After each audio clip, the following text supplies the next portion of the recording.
ತಮಿಳುನಾಡು ಇದು ದೇಶದಲ್ಲಿ ಎರಡನೇ ಶ್ರೀಮಂತ ರಾಜ್ಯ. ನ್ಯಾಷನಲ್ ಪಾರ್ಟಿಗಳಿಂದ ಯಾವುದೇ ಸಹಾಯ ಪಡೆಯದೆ ತಮ್ಮದೇ ಆದ ಲೋಕಲ್ ಫೀಲಿಂಗಿಂದ ಡೆವಲಪ್ ಆಗ್ತಾ ಬಂದಿದ್ದಾರೆ. ಎಷ್ಟರ ಮಟ್ಟಿಗೆ ಅಂದರೆ ಇವತ್ತು ದೇಶದಲ್ಲಿ ಇರೋ ಒಟ್ಟು ಫ್ಯಾಕ್ಟರಿಗಳಲ್ಲಿ ಸುಮಾರು 15% ಫ್ಯಾಕ್ಟರಿಗಳು ಇಲ್ಲೇ ಇವೆ. ಭಾರತ ದೇಶದ ಲಾಜಿಸ್ಟಿಕ್ಸ್ ಮತ್ತು ಇನ್ಫ್ರಾಸ್ಟ್ರಕ್ಚರ್ನಲ್ಲೂ ಇವರೇ ನಂಬರ್ 1. ಎಲೆಕ್ಟ್ರಾನಿಕ್ಸ್ ಎಕ್ಸ್ಪೋರ್ಟ್ನಲ್ಲಿ ಇವರೇ ಟಾಪ್. ಟೂರಿಸಂನಲ್ಲೂ ಕೂಡ ತಮಿಳುನಾಡು ನಂಬರ್ 1. ಅಷ್ಟೇ ಅಲ್ಲ, 2028ಕ್ಕೆ ನಮ್ಮ ದೇಶ ಎಲ್ಲ ಸೇರಿ $5 ಟ್ರಿಲಿಯನ್ ಎಕಾನಮಿ ಆಗಬೇಕು ಅಂತ ಗುರಿ ಇಟ್ಟುಕೊಂಡರೆ 2030 ಬರುವಷ್ಟರಲ್ಲಿ ತಮಿಳುನಾಡು ಒಂದೇ $1 ಟ್ರಿಲಿಯನ್ ಎಕಾನಮಿ ಆಗಬೇಕು ಅಂತ ಗುರಿ ಹೊಂದಿದೆ. ಇಷ್ಟಕ್ಕೂ ತಮಿಳುನಾಡು ಹೇಗೆ ಇಷ್ಟು ವೇಗವಾಗಿ ಡೆವಲಪ್ ಆಯಿತು? ನಮ್ಮ ದೇಶಕ್ಕೆ ಬರೋ ತುಂಬ ಕಂಪನಿಗಳು ತಮಿಳುನಾಡಲ್ಲೇ ಅವರ ಫ್ಯಾಕ್ಟ್ರಿಗಳನ್ನ ಇಡಬೇಕು ಅನ್ಕೋತಾರೆ. ಅಸಲಿಗೆ ಈ ರಾಜ್ಯ ಡೆವಲಪ್ ಆಗುತ್ತಿರೋದರ ಹಿಂದೆ ಇರುವ ಕಾರಣಗಳನ್ನು ನಾನು ಈ ವಿಡಿಯೋನಲ್ಲಿ ಹೇಳೋದಕ್ಕೆ ಹೊರಟಿದ್ದೇನೆ. ಈ ವಿಡಿಯೋ ನಿಮಗೆ ಇಷ್ಟ ಆದರೆ ಲೈಕ್ ಮಾಡಿ, ಸಬ್ಸ್ಕ್ರೈಬ್ ಮಾಡಿ. ನಾನು ನಿಮ್ಮ ಕನ್ನಡಿಗ.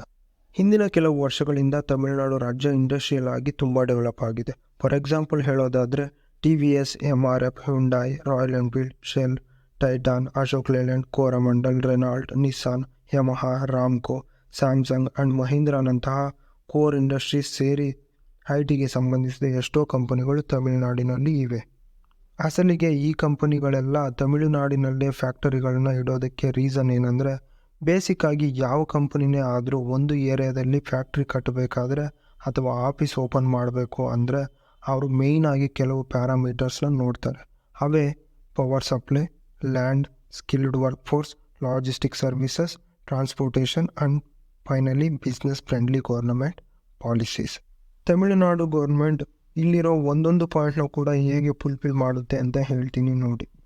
Point number 1, power supply. ಒಂದು ರಾಜ್ಯದಲ್ಲೇ ಆಗಿರಲಿ ಅಥವಾ ದೇಶದಲ್ಲೇ ಆಗಿರಲಿ, ಯಾವುದಾದ್ರೂ ಒಂದು ಕಂಪನಿ ಅವರ ಫ್ಯಾಕ್ಟರಿ ಅಲ್ಲಿ ಇಡಬೇಕು ಅಂದುಕೊಂಡಾಗ ಅವರು ಮುಖ್ಯವಾಗಿ ನೋಡೋದು ಅಲ್ಲಿನ ಪವರ್ ಸಪ್ಲೈ ಹೇಗಿದೆ ಅಂತ.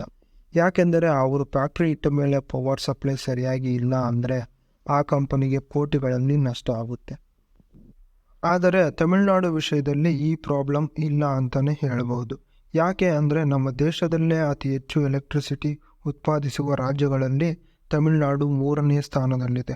ನಮ್ಮ ದೇಶದಲ್ಲೇ ಅತಿ ದೊಡ್ಡ ನ್ಯೂಕ್ಲಿಯರ್ ಪವರ್ ಪ್ಲಾಂಟ್, ಅತಿ ದೊಡ್ಡ ವಿಂಡ್ ಪವರ್ ಪ್ಲಾಂಟ್ ಎರಡೂ ಈ ರಾಜ್ಯದಲ್ಲೇ ಇವೆ. ಇದರಿಂದ ನಾವೆಲ್ಲ ಗಮನಿಸಬೇಕಾದ ವಿಷಯ ಏನಂದರೆ, ತಮಿಳುನಾಡು ರಾಜ್ಯ ಕೇವಲ ಒಂದು ಎನರ್ಜಿ ಸೋರ್ಸ್ ಮೇಲೆ ಡಿಪೆಂಡ್ ಆಗಿಲ್ಲ.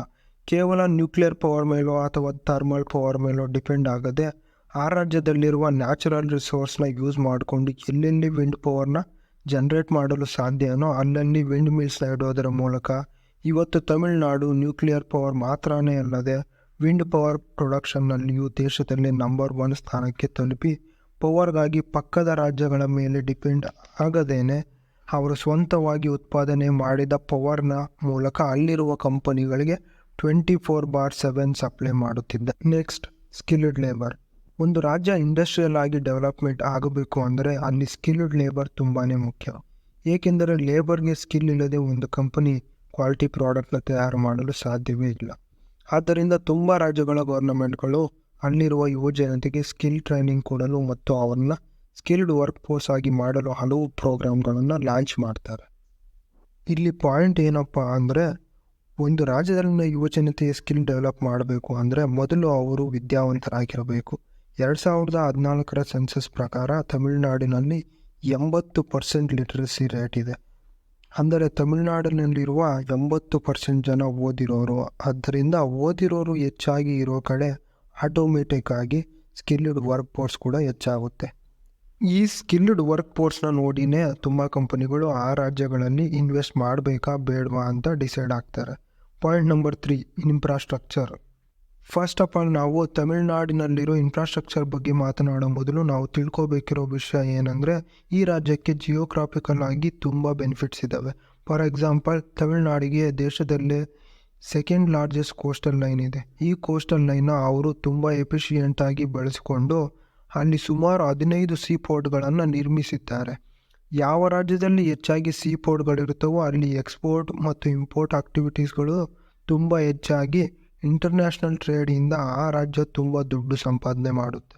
ಇಲ್ಲಿ ನಾವು ತಿಳಿದುಕೊಳ್ಳಬೇಕಾಗಿರೋ ಮತ್ತೊಂದು ವಿಷಯ ಏನಂದರೆ, ಒಂದು ರಾ ಮಟೀರಿಯಲ್ನ ಫಿನಿಶ್ ಪ್ರಾಡಕ್ಟ್ ಆಗಿಸಿ ಅದನ್ನು ವಿದೇಶಗಳಲ್ಲಿರೋ ತಮ್ಮ ಕಸ್ಟಮರ್ಗೆ ತಲುಪಿಸುವ ಪ್ರೋಸೆಸ್ನಲ್ಲಿ ತುಂಬ ಬಿಸ್ನೆಸ್ ನಡೆಯುತ್ತೆ. ಇದರಲ್ಲಿ ಲಾಜಿಸ್ಟಿಕ್ಸ್ ಮತ್ತು transportation network key role play ಮಾಡುತ್ತೆ. ಇಲ್ಲಿ ನಾನು ಹೇಳೋದು ಏನಂದರೆ, ಒಂದು ರಾಜ್ಯದಲ್ಲಿ ಲಾಜಿಸ್ಟಿಕ್ಸ್ ಇನ್ಫ್ರಾಸ್ಟ್ರಕ್ಚರ್ ಮತ್ತು ಟ್ರಾನ್ಸ್ಪೋರ್ಟೇಷನ್ ನೆಟ್ವರ್ಕ್ ಡೆವಲಪ್ ಮಾಡಿದರೆ ಅಲ್ಲಿ ಎಕ್ಸ್ಪೋರ್ಟ್ಸ್ ಮತ್ತು ಇಂಪೋರ್ಟ್ಗಳು ಹೆಚ್ಚಾಗೋದು ಖಂಡಿತ. ಕಳೆದ ಕೆಲವು ವರ್ಷಗಳಿಂದ ತಮಿಳುನಾಡಿನ ಗೌರ್ನಮೆಂಟ್ ಟ್ರಾನ್ಸ್ಪೋರ್ಟೇಷನ್ ನೆಟ್ವರ್ಕ್ ಮತ್ತು ಲಾಜಿಸ್ಟಿಕ್ಸ್ ಸರ್ವಿಸ್ನ ತುಂಬ ಚೆನ್ನಾಗಿ ಡೆವಲಪ್ ಮಾಡ್ತಾ ಬಂದಿದೆ. ಫಾರ್ ಎಕ್ಸಾಂಪಲ್, ನಮ್ಮ ದೇಶದ 2ನೇ ಅತಿ ದೊಡ್ಡ ಕಂಟೈನರ್ ಹ್ಯಾಂಡ್ಲಿಂಗ್ ಪೋರ್ಟ್ ತಮಿಳುನಾಡಿನಲ್ಲೇ ಇದೆ. ಈ ರಾಜ್ಯದಲ್ಲಿನ ರಸ್ತೆಗಳು ಕೂಡ ಹಲವು ರಾಜ್ಯಗಳಿಗೆ ಕಂಪೇರ್ ಮಾಡಿದರೆ ಚೆನ್ನಾಗಿವೆ. ರಸ್ತೆಗಳು ಮಾತ್ರ ಅಲ್ಲದೆ ರಾಜ್ಯದಲ್ಲಿ 3 ಮೇಜರ್ ಸೀಪೋರ್ಟ್ಸ್, 4 ಇಂಟರ್ನ್ಯಾಷನಲ್ ಏರ್ಪೋರ್ಟ್ಸ್ ಇವೆ. ಇಲ್ಲಿಂದ ಸಿಂಗಪೂರ್, ಮಲೇಷ್ಯಾ ಮತ್ತು ಥೈಲ್ಯಾಂಡ್ನಂತಹ ಈಸ್ಟರ್ನ್ ಕಂಟ್ರೀಸ್ಗೆ ಮಾತ್ರವಲ್ಲದೆ USA ಮತ್ತು ಯುರೋಪ್ನಂತಹ ವೆಸ್ಟರ್ನ್ ಕಂಟ್ರೀಸ್ಗೆ ಪ್ರತಿ ವರ್ಷ ಕೆಲವು ಕೋಟಿಗಳು ಬೆಲೆ ಬಾಳುವ ಸರಕು ಎಕ್ಸ್ಪೋರ್ಟ್ ಆಗುತ್ತೆ. Next point, diversified industries.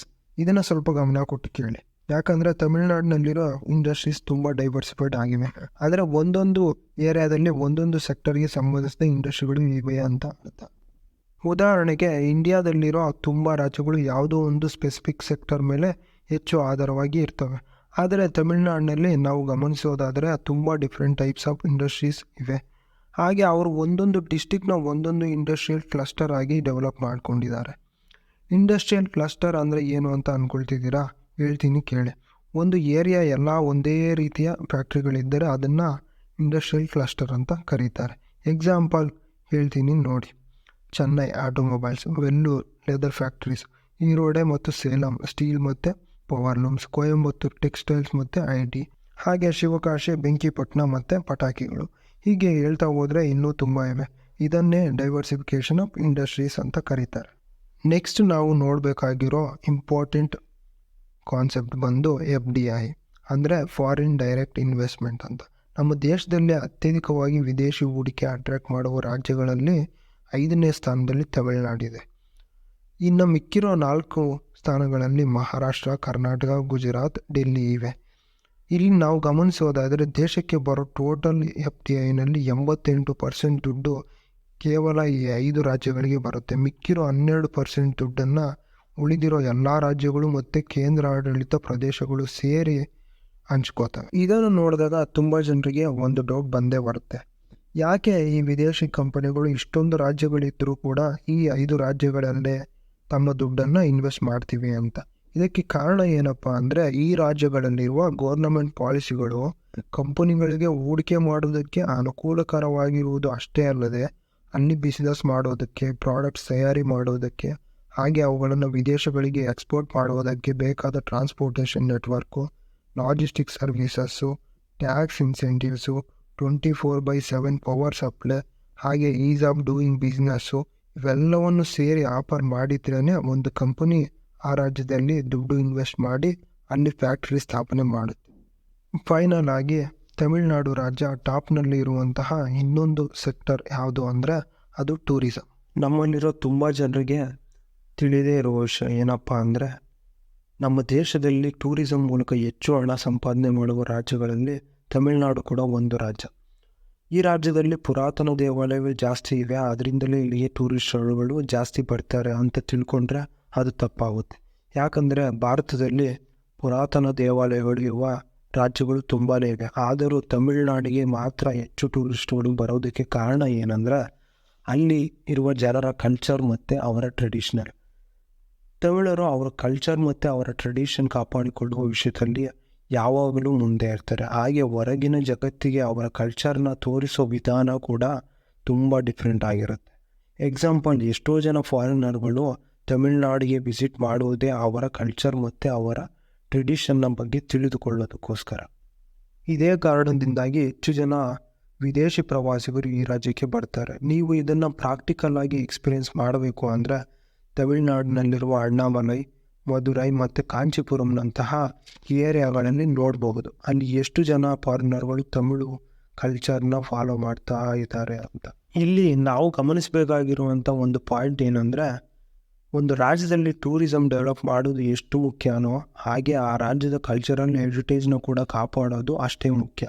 Finally ಈ ವಿಡಿಯೋನಲ್ಲಿ ತಮಿಳುನಾಡು ಎಕಾನಮಿ ಗ್ರೋ ಆಗುವುದಕ್ಕೆ ಕಾರಣವಾದ ಕೆಲವು ಇಂಪಾರ್ಟೆಂಟ್ ವಿಷಯಗಳನ್ನ ಮಾತ್ರ ಎಕ್ಸ್ಪ್ಲೇನ್ ಮಾಡಿದ್ದೀನಿ. ನನ್ನ ಇಂಟೆನ್ಷನ್ ತಮಿಳುನಾಡಿನಲ್ಲಿ ಯಾವುದೇ ರೀತಿಯ ಪ್ರಾಬ್ಲಮ್ಗಳು ಇಲ್ಲ ಅಂತ ಹೇಳೋದಲ್ಲ.